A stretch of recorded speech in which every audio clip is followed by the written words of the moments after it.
Before the CIA, was formed, it was the OSS. They were sort of in charge of the initial UFO, custody. I think we have a decent map of actually what occurred. So David Grush says that there's this magenta crash in Lombardy in Italy.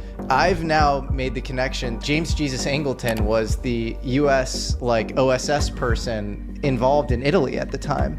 You have this magenta crash, and then Mussolini goes to Hitler and says, "Is this yours?" to the Nazis. Right. And then they end up working together on it. You kind of can come up with this thread of the Lombardy magenta crash happens. It goes to the Nazis.